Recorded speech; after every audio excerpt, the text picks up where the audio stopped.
con Pris. Yo soy Pris Gambila. En este episodio estaremos hablando sobre el divorcio y todos los temas legales que vienen con él. Y para ello, él es Ariel López, es abogado. Además, tiene un centro de métodos alternativos, es decir, justicia alternativa. Así que nos podrá compartir todo lo que necesitamos saber al momento de divorciarnos, desde la parte de los bienes, pensiones alimenticias y bueno, nos compartirá además consejos y herramientas prácticas para poderlas aplicar y si están en esta situación, poderla llevar y sobrellevar de la mejor manera. Y bueno, Ariel, bienvenido, ¿cómo estás? Muy bien, ¿y tú, Pris? Muy Encantado bien. de compartir el espacio. Me voy a ir desde lo básico. Ahí escuchaba que al momento de casarnos, legalmente, tenemos que tomar ciertas decisiones de los regímenes matrimoniales. ¿Qué es eso? ¿Y cuáles existen? Tomemos en consideración que el matrimonio es un contrato social en el cual anteriormente era previsto la unión de un hombre y una mujer. Sí. Para formar una familia. Sin embargo, conforme las reformas, ya ahora está otorgado el que dos personas se unan para conformar una familia. Ahora bien, ¿qué es lo que depende en cuanto a las formas de tu régimen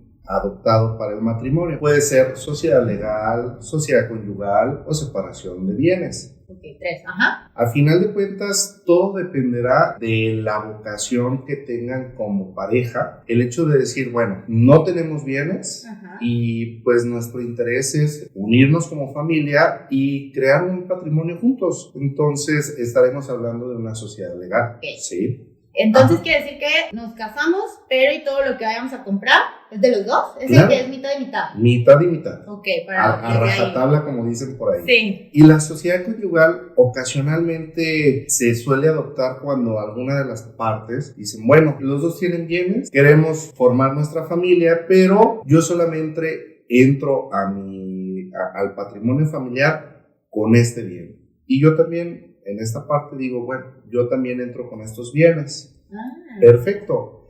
Y de ahí se hacen lo que son las famosas capitulaciones matrimoniales, es decir, qué entra y qué no entra a la sociedad. Órale, ese no sabía. ¿Sí? Así como también conformar algunas reglas para lo que rija la sociedad. Ya súper personalizado. Así es. Ok. ¿Sí? Y por último, lo relativo al régimen de separación de bienes va involucrado al hecho de pues, separar sus bienes, es decir, puede ser que tengan bienes antes de casarse y no los quieran incorporar, pues que si hacemos patrimonio dentro de la familia, pues cada quien lo suyo. Ok, ahí es Sí. empezar como de cero. Vamos a ser pareja, pero sin nada. Y puede ser tomado incluso de cierta forma, de cierto egoísmo. Lo he escuchado Sí, en claro, varias ya me ocasiones, imagino. Sí. porque dicen, bueno, él sí tiene y ella no tiene. Y bueno, a final de cuentas, como familia y que de manera voluntaria quisieron unirse, pues ellos son quienes optan Sí, por decir, totalmente. ¿cómo me quiero casar? Totalmente. Qué bueno que mencionabas eso, porque creo que sí se escuchaba, yo creo que más antes, ¿no? Era de que, híjole, si están separados, pues no te quiere, no sé, ¿no? Entonces creo que es esta manera disruptiva de cambiar nuestra forma de pensar. Seguramente es importante la comunicación, entonces aquí, básica, y también llevar a alguien de la mano que te asesore. De hecho, me gustaría que hacer una pausa rapidísimo también para que tengan una idea. Cuando les dije lo del centro de justicia alternativa que tienes, ¿ahí también puedes apoyarnos? Claro, digo, incluso pues simple y sencillamente por el hecho dentro de una familia que no se puedan poner de acuerdo para reglas comunes, ahí también podemos intervenir. Gracias por compartirnos, creo que sí es muy importante y bueno, ahorita me explicarás cómo afectan todos estos tipos y la importancia, ¿no? De sí comunicarte con tu pareja y elegir el mejor. ¿Afectan esto al momento de divorciarnos? Claro, bueno, no al momento de iniciar el trámite de divorcio, Ajá. pero sí para tomar las decisiones pertinentes al momento de iniciarlo. Oh, cielos, ok. Sí. Ok, entonces ahora, imaginemos que la relación no funciona por distintas situaciones, ¿no? Y bueno, hoy en día existen una infinidad de motivos, cada quien tendrá el suyo y es respetable, pero me gustaría saber qué tipos de divorcios existen. Bueno, esencialmente son dos, actualmente voluntario y contencioso. Ok. ¿Sí? Haciendo la distinción, como lo menciona el nombre, los voluntarios son aquellos en los que los dos cónyuges pues tienen la decisión de separarse, concluir su relación contractual que tienen de matrimonio, liquidar la sociedad conyugal o legal que tengan, definir tema, si tienen hijos, de alimentos, convivencia, y custodia, esencialmente. Okay. Que al final de cuentas es lo que te puede dar un margen, un parámetro de lo que tú puedes negociar voluntariamente ante un juez o ante un centro privado de mediación o público. Ok, entonces este sería como el escenario más pacífico e ideal, que sería lo importante tener esta comunicación, nos ponemos de acuerdo, no nos llevamos, lo que sea, y decidimos tomar esta decisión. Ahora, el otro es cuando hay conflicto. Claro, cuando hay conflicto, y ordinariamente, digo, es curioso decirlo, un esquema tipo telenovela, que uno de ellos no quiere casarse, no quiere divorciarse.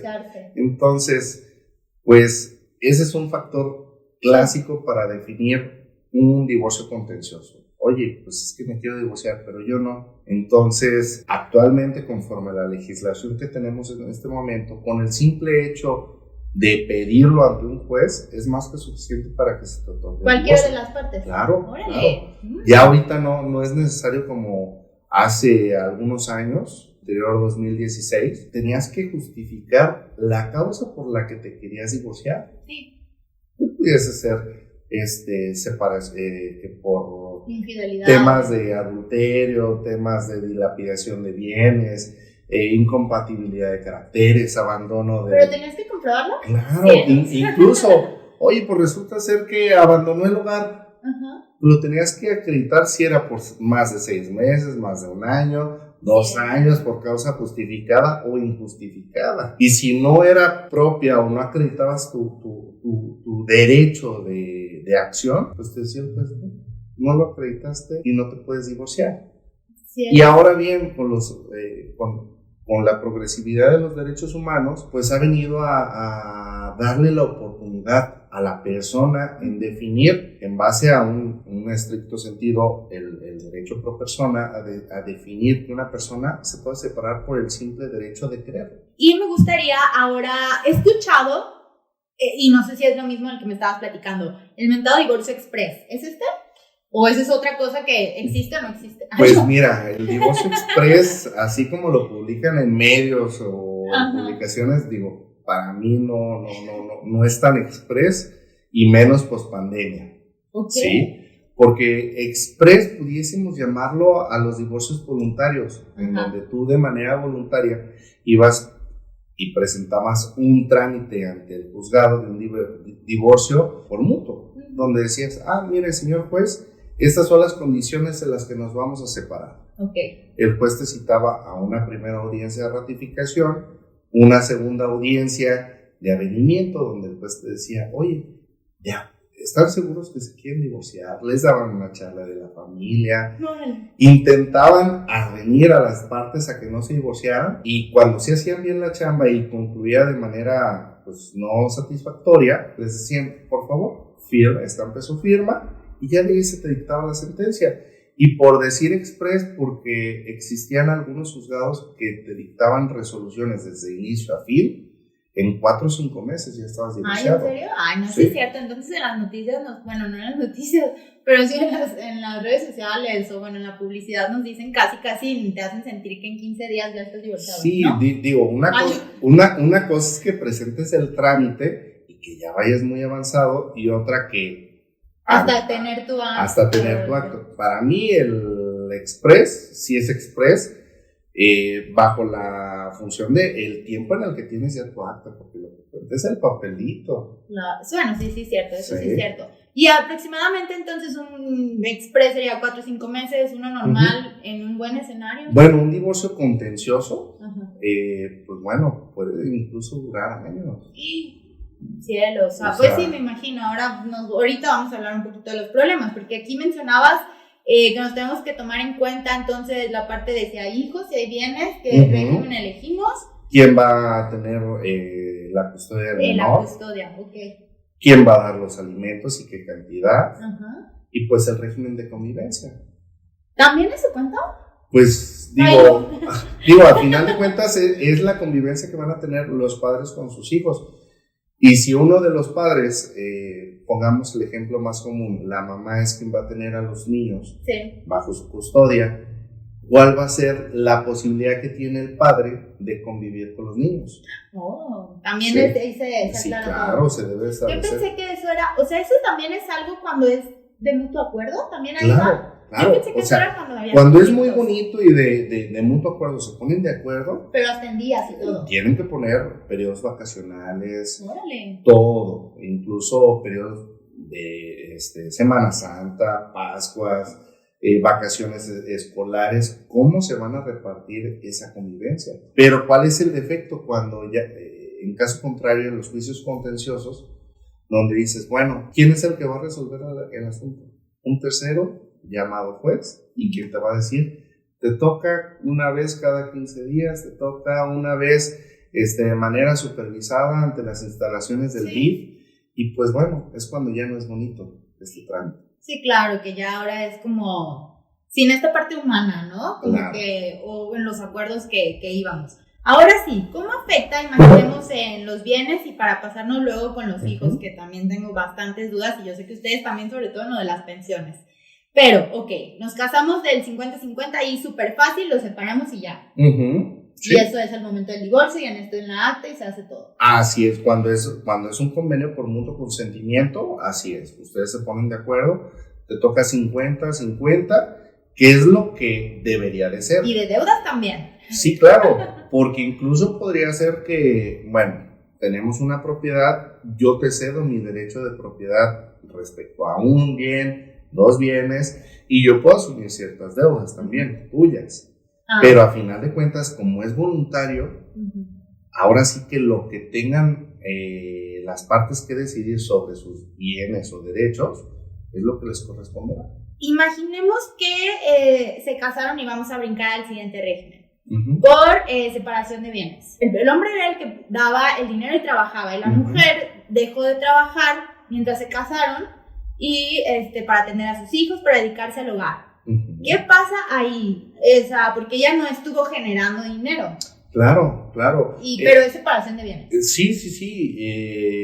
Digo, la ley lo prevé que incluso en ese supuesto, cuando la mujer se dedica o alguno de los cónyuges se dedica preponderantemente al cuidado del hogar, cuidado de los hijos, y en desventaja al otro cónyuge no puede generar patrimonio, le corresponde respecto de los bienes generados dentro del matrimonio, sí, aunque sea bajo el régimen de separación, hasta un 40% sobre esos bienes. ¡Wow! ¡Qué interesante! Con razón yo no entendía, y sí he visto situaciones donde de esta pareja, la que se había dedicado al hogar, recibía dinero. Yo pensé que era de buena fe, pero también por ley le puede tocar. Claro, si así lo prevé, así puede ser. Pero entonces es bueno saber, porque si no te das cuenta. Bueno, y estamos hablando que... el bonito, ¿verdad? En el esquema bonito. Ordinariamente a mí no me ha tocado ver ni de rebote un asunto en el que de mutuo acuerdo se pongan de acuerdo y sí, te voy a dar el 40% de los bienes que yo hice. Sí, claro. Como cónyuge que sí generó patrimonio. Entonces, eso es cuando ya se traslada a un juicio contencioso en el cual pues tienes que pelear ese derecho, porque digo, está mal decirlo, pero aunque es un derecho adquirido por el cónyuge que se dedicó preponderantemente al hogar, pues el cónyuge que debe de otorgarlo, usualmente no lo da voluntariamente, entonces hay que exigir. No, pero ese sentido, y es bueno tener esta información porque yo desconocía, y digo, por eso también entiendo la preocupación de muchos hombres o mujeres que se casan por separación de bienes, pero su plan a lo mejor de uno de ellos es dedicarse al hogar. Claro que da el miedo que dices, bueno, me divorcio y yo no generé dinero, ¿y qué hago cuando me divorcie, no? Entonces ahí ya vienen muchas creencias, pero bueno, aquí hay una pequeña solución que tenemos que luchar por ella. ¿Qué pasa en cuestión de la parte de las personas que viven juntos, pero no están casados? Pues mira, el concubinato se conforma cuando dos personas están viviendo de manera continua y habitual por más de 5 años. Entonces, adquiere los mismos derechos como si estuvieran casados bajo un régimen de sociedad legal, ¿sí? Cuando de manera continua. Pero existe la salvedad que si en el término de 3 años viviendo juntos tienen un hijo, se acredita también el concubinato. ¡Órale! Sí. Pero me imagino que tienes que hacer un proceso, ¿no? No es como que, ya nos separamos por X o Y y llego y lo pido. No. ¿A poco no? Esto se da por el simple hecho de la convivencia común y ordinaria que se da. Pero aquí es para qué efectos quieres tú utilizar ese concubinato. Sí, claro. Entonces, puede ser para ejercer un derecho, te pongo un ejemplo crítico que es para lo que se ha utilizado. Estuviste viviendo con tu cónyuge por 5 años, 6, ¿no? 5 y meses.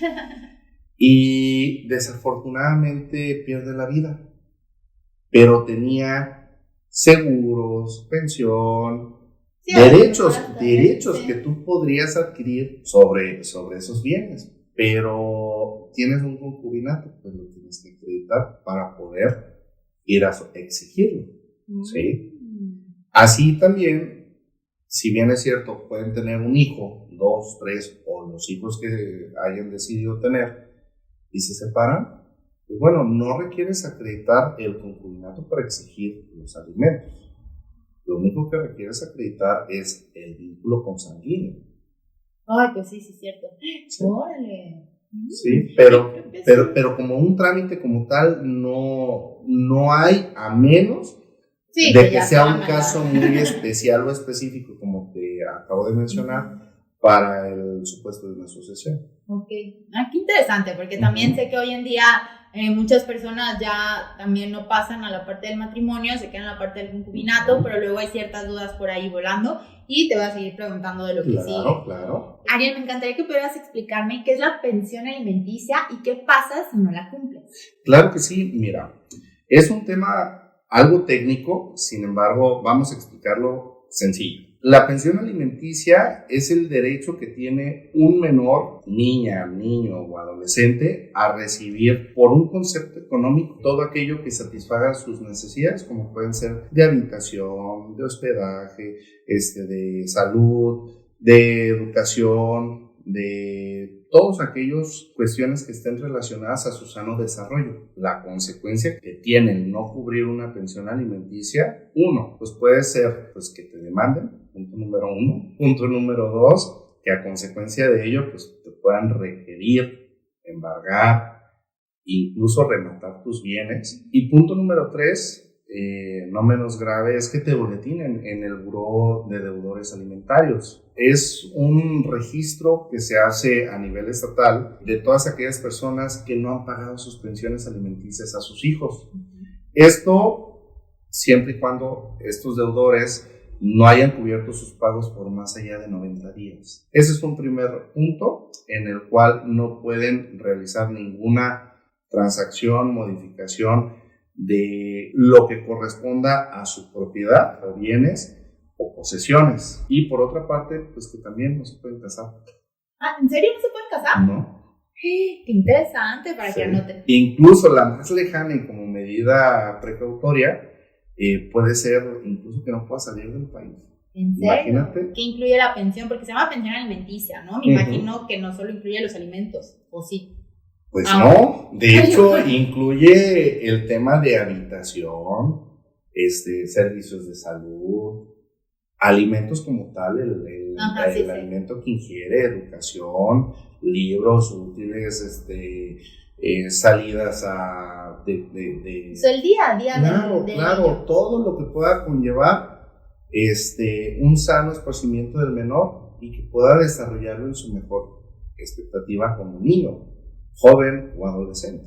Es porque esa era la pregunta, ¿hasta qué edad corresponde que le tocaría la pensión alimenticia? Bueno, a un menor o a un hijo le puede corresponder la pensión desde el momento en el que nace hasta que cumpla los 18 años, condicionado a que continúe sus estudios universitarios, que puede estar con un máximo de hasta los 25 años. Ok. Primero, ¿cómo se calcula el número que te va a tocar? El cálculo ordinariamente es en función al número de hijos y en cuanto a la necesidad alimentaria del menor o los menores, y también en cuanto a la capacidad económica que tenga el acreedor alimentario en proporcionarlos, porque tú me puedes decir, oye, yo tengo una necesidad en este momento de 10 años de 15,000 pesos, o incluso más, menos. Ok, pero el papá gana 15,000 pesos. Aunque el papá le encantaría proporcionarle los alimentos en la base que el acreedor, que en este caso el deudor los requiere, pues sí, pero está limitado a lo que puede. Entonces, en función a la proporción de lo que puede dar, también hay que considerar los hechos que conceptualizan el caso. Claro. Sí, que al final de cuentas, cuál es su estatus de vida, sus necesidades habituales, que si de verdad es acorde a su edad o no, ese requerimiento. Entonces, ¿y esto para qué? Para poder establecer un mínimo y un máximo, pero también ese máximo no puede ser más allá de un 50% de los ingresos que percibe el acreedor. Ok, entonces, ¿cómo le hacemos en una situación? Porque hoy en día es muy común que tengo mi negocio o tengo casas, pero no están a mi nombre, y a lo mejor lo que tiene su nombre tiene un tope muy bajo, pero su estilo de vida es totalmente diferente, ¿no? O sea, ahí se podría pelear de alguna manera. Bueno, pelear, pero sí. Digo, sí hay formas de cómo establecer una presunción de que tiene mayores ingresos que los que reportan, sí. Sin embargo, también está condicionado a que los puedas acreditar tú como acreedor. Si tú me dices, oye, es que tú vives en San Javier, traes este tipo de auto, vives en esta casa, bajo estas condiciones, eres director de esta empresa, pero recibes este sueldito, no es acorde ni proporcional. Bueno, pero también hay que acreditarlo, que efectivamente estás bajo ese supuesto para decir, sí, efectivamente puedes ganar, porque puede ser una prestación de la empresa y no necesariamente parte de su salario. Entonces también son estrategias que se han ido desmenuzando al paso del tiempo para evitar un pago mayor de pensión. Sí, totalmente. Y cada cuánto, me imagino que es de acuerdo a la persona, pero cada cuánto se hace este pago de pensiones, ¿quincenal, mensual?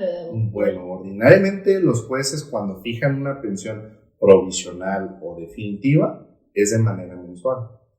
A ver, ya dijiste ahí unas palabras muy interesantes. ¿Cómo que provisional o definitiva? Sí, porque, ¿por qué provisional? Porque hay que asegurar los alimentos durante el trámite.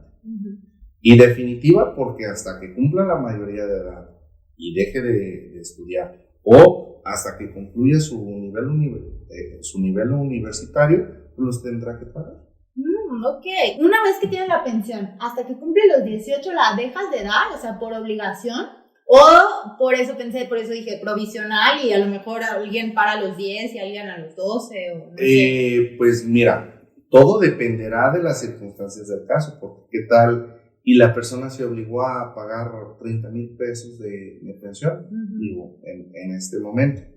O te voy a poner el ejemplo que surgió bastante previo a la pandemia, tenían pensiones altas, llega la pandemia y pues ya no pudieron cubrir esa pensión que se habían obligado.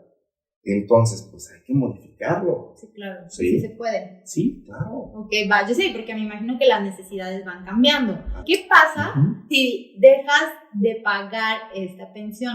Si deja de pagarlo y se acredita que la persona se constituyó en mora por más de 90 días, pues puede tener el beneficio, el acreedor, de denunciar que se ha constituido en mora. ¿Y esto qué implica? Boletinarlo. ¿Por qué? Porque al final de cuentas este buró le permite a diversas autoridades, como lo puede ser el oficial del registro civil, como lo puede ser el director del registro público de la propiedad o incluso los notarios, poder advertir, mira, resulta ser que Juanito Pérez quiere vender una propiedad que está a su nombre. Entonces, al momento de pedir todos los indicadores, pues le dicen, no, está en el buró. Entonces tiene que dar aviso el notario, el director del registro público, al juez que ordenó esa medida y decir, oye, pues resulta ser que Juanito Pérez quiere vender esta propiedad. Entonces el juez, quien otorgó la medida de alimentos, tiene que ser. ¿Esto para qué? Para salvaguardar los bienes con los cuales se puede cubrir la pensión alimenticia. Qué interesante, creo que eso es muy necesario. ¿Tiene mucho eso? Porque la verdad desconocía. No, tiene poco, más o menos unos 2 años, 3, no, pues sí, que ya empezó en operación. Yo creo que muchas mujeres todavía no lo saben. En algún momento una persona puede hacer como algo retroactivo de lo que no se le ha pagado. Claro. Digo, los hijos. Como hijo. Sí, claro, el hijo que no fue reconocido legalmente al momento de nacer, que por circunstancias de vida, pues le pusieron el apellido materno, los 2 apellidos maternos al menor, y al paso del tiempo dice, oye, pues, ¿quién es mi papá? Y bueno, va, lo busca y pretende buscar ese reconocimiento, sobre todo también basado en la necesidad de alimentos, si es posible pedirle la pensión retroactiva. Incluso desde el momento del nacimiento y con todos los gastos que se pudieron haber generado durante el embarazo. Pero ahora va a depender, eso está fascinante, ¿no? Pero va a depender mucho entonces también del poder adquisitivo del papá. Claro, si no, no está obligado a pagarlo. No. Muy general, ¿no? Entonces, como para que nos quede claro, ¿cuáles serían los requisitos para tú solicitar esta pensión alimenticia? ¿Solamente seas hijo o...? Sí, y si no eres hijo, solicitar ese reconocimiento a través de una prueba de paternidad. ¿Y con eso ya me toca? Con eso ya tienes una expectativa para poder ir a pelear tus alimentos, que son por derecho inalienables al niño o niña y adolescente. Eso es muy interesante, porque creo que a veces pensamos que es más complicado, obviamente yo creo que hay todo un proceso detrás y cada caso es muy particular, pero a grandes rasgos podríamos decir que es eso. Aparte esta del buró, me llamó mucho la atención. ¿Es retroactivo ahí también o no? Bueno, a final de cuentas, ¿qué es lo que genera el buró? Genera una publicidad. ¿Es como el crediticio? Perdón. Algo similar. O nada que ver. Genera más o menos los mismos efectos, ajá, pero es solamente para hacer del conocimiento público a personas que consulten el buró alimentario sobre una persona que sí está inscrita, que tiene una resolución judicial que no ha cumplido y que tiene más de 90 días sin cumplir.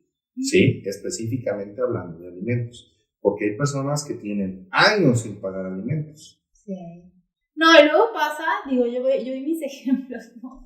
Pero me encanta. A veces pasa que también he visto casos donde se vuelve a casar, no sé, la mamá o el papá, y el que estaba dando la pensión, como ya se casó, no le doy. Eso no tiene nada que ver, ¿no? Si se junta con otra persona, independientemente él tiene con la obligación. Claro. ¿Por qué? Porque al final de cuentas el menor tiene el derecho de recibir alimentos. Que esté enojado con la vida porque tuvo un hijo con diversa persona, eso no es impedimento para que siga proporcionando los alimentos. Y entonces esto de aumentar y disminuir la cantidad va a depender de la situación en ese momento. Específicamente puede ser bajo 2 premisas. En función a la necesidad de alimentos, puede ser que sí me fijaron una pensión, pero fue insuficiente y requiero más. O para el caso de que me fijaron una pensión que no puedo cumplir y pues requiero disminuirla. ¿Y qué pasa, o bueno, qué sucede si la persona que recibe esta pensión, de nuevo, porque es un menor, utiliza el dinero para otra situación y tú te das cuenta como la persona que lo está dando? Bueno, aquí hay que tener claro algo. Una cosa es que tú tengas la obligación de otorgar los alimentos y otra cosa es que sea materia de auditoría los alimentos que proporcionas, porque existe una presunción que al tú dar los alimentos se están utilizando para las necesidades básicas del menor o las necesidades que tenga, y no es susceptible auditar que si se está ejercitando como se solicitó o no esa pensión. Pueden existir algunos ejemplos curiosos en los cuales, pues bueno, yo tengo la necesidad de proporcionar alimentos a mi hijo, ¿no? Pero ¿qué tal? Y tú descuidas al menor, no me permites verlo, pues puede existir alguna situación justificada para que ahora la custodia yo la pueda tener. Sí. Y ahora yo, en lugar de darte alimentos, tú me vas a tener que dar alimentos. Sí puede haber ese cambio. Claro. Órale. Todo en relación a los hechos que se puedan ir suscitando dentro del proceso o a lo largo del paso de los años. Sí, porque me ha tocado una cantidad impresionante de veces que dicen, es que si no me da pensión no le voy a permitir ver al niño. Sí. ¿Y se puede hacer eso? Pues no, no se puede, y más porque ahorita es una causa justificada para revertir, o sea, sí, que exista un intercambio de custodia, y ahora en lugar de tú recibir, ahora me vas a tener que dar alimentos a mí para sostener al menor. Bueno, ahora brincándome un poquito la custodia, ¿los hijos tienen poder de decisión? Claro, claro. O sea, en todo juicio donde se les dé intervención a los menores, se les debe de escuchar. Sí, para tal efecto, se le pregunta dentro de una audiencia de escucha de menores, en función, estando presente el juez, estando presente un psicólogo y el agente de la Procuraduría de Niños, Niñas y Adolescentes, se les empiezan a hacer preguntas, mismas que son tomadas en consideración con más relevancia de lo que puede decir la mamá o el papá, claro, para tomar una decisión judicial. Pero insisto, si los padres tienen a bien decidir sobre la custodia y convivencia, pues bueno, es la que ellos decidan. ¿Cómo? Me gustaría que preguntarte, vimos toda esta parte legal, juicios, ¿cómo la justicia alternativa y tu centro, tú cómo puedes ayudarnos a ahorrarnos quizás la mitad de todo lo que hablamos o todo? Pues incluso todo, porque ordinariamente cuando te sometes a un divorcio por mutuo consentimiento, está preelaborado por los abogados cuando ni siquiera se vieron las partes. ¿Sí? Que es peor aún. Sí. O sea, unos terceros que son abogados se pusieron de acuerdo y definieron cuál va a ser el rol de los papás y de los niños sin tomarlos en consideración. Caso contrario, ¿qué es lo que se suscita en estos centros de justicia alternativa? Donde se pone a las dos partes con intención de disolver un vínculo familiar.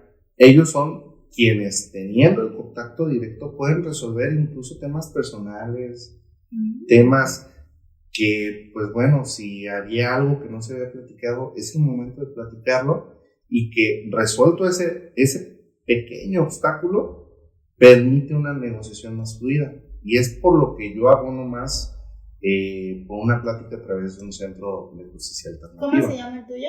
Bueno, va a salir en pantalla. Pero... Sí, claro, es el Centro Privado 249, acreditado ante el Instituto de Justicia Alternativa, en el cual podemos apoyarles con este tipo de trámites. Es que yo ahorita ya recapitulando todos los temas, ¿no? Ha de ser, escucha un proceso muy complicado, ¿no? Desde el momento de tomar la decisión, ¿no? De hacer un divorcio, ahora meterte a la parte legal, y si van hijos de por medio, bienes y no sé, a las custodias y todo eso, entonces creo que qué mejor que ir de la mano con alguien que te pueda ir asesorando. Y que incluso, pues bueno, como ya lo mencionaba aquí Ariel, ¿no? Se van a ahorrar bastantes pasos y va a ser de la manera más pacífica, supongo. Sí, claro.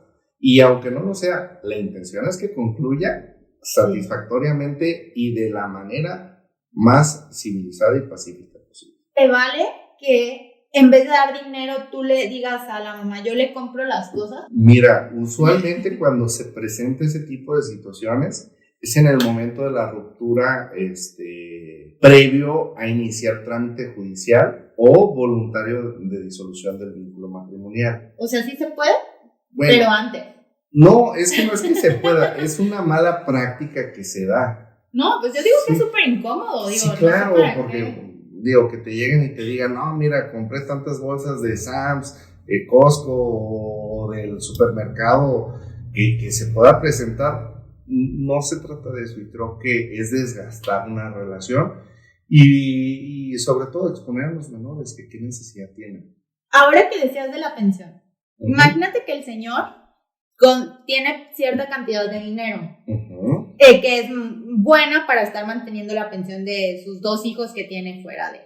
Pero este señor se casa de nuevo, tiene otro hijo, otros 2 gemelos, y obviamente su capacidad de dinero va a disminuir, pero él ya tenía un compromiso con estos 2 hijos. ¿Este hijo puede impactar en esto? Porque su gasto de acá aumentó. Mira, aquí, Perdón. bajo ese supuesto, digo, también hay que considerar Sí, no, pues mil cosas. que en su nueva rol de familia, pues estaríamos hablando de que esa familia ya sabe cómo ha variado su circunstancia económica. ¿Dónde es donde vería el punto de quiebre? Donde también se separe de la segunda relación, deje a los otros 2 hijos sin alimentos, le reclamen alimentos y ahora tenga 2 juicios con diversas madres que le están reclamando la pensión alimenticia. Entonces ahí es donde a uno le tiene que decir, oye, pues es que la pensión que me fijaste no la puedo cubrir porque también tengo esta situación y tengo pues mis compromisos personales. Entonces requiero que me disminuyas para poder compensar con mis otros hijos. Y aunque suene curioso, pero es más común de lo que te imaginas. Sí, porque claro, pues muchas personas se divorcian para a lo mejor ni más adelante tienen ya otra relación y digo, también puede surgir el miedo, ¿no? De, Sí. oye, ¿y a mis hijos qué les va a pasar? Y he visto a muchas mamás y papás por ahí preocupados. Pero en fin, ok, Ariel, creo que nos dejas con bastante información. Me gustaría hacerte una pregunta súper al azar, pero me llama la atención. ¿Pudieras darle un consejo a tu yo más joven? ¿Qué sería? Y no tiene que ser relacionado a lo laboral, puede ser, y de hecho te animo a que sea de la vida en general. Pues mira, en lo particular, yo creo que ir tras sus sueños y no dejarlos por nada del mundo, pelear tras ellos. En los comentarios seguramente van a surgir más dudas, luego podemos tener alguna otra charla, de hecho, nos podríamos haber tardado 1 hora de cada uno de estos temas y como pudieron ver me surgieron bastantes dudas muy específicas y seguramente ustedes también, así que los invito a que nos sigan en nuestras redes sociales, que estén súper al pendiente del próximo episodio y bueno, Ariel, siempre estás aquí, bienvenido y ya veremos por ahí enfocarnos, no sé, en el centro para conocerlo un poco más, ¿te parece? Te agradezco bastante la atención y el espacio. No, gracias Ariel, gracias. Si pudieras dar un consejo a tu yo más joven, ¿qué sería? Y puede ser laboral y de hecho mejor que no sea laboral, en general de la vida. Comparte. Especialmente... Lo que se te venga a la cabeza. No te caes. Fue lo primero que se me vino a la mente. Me imagino. No, pero... y más por lo rojo, ¿no? Sí.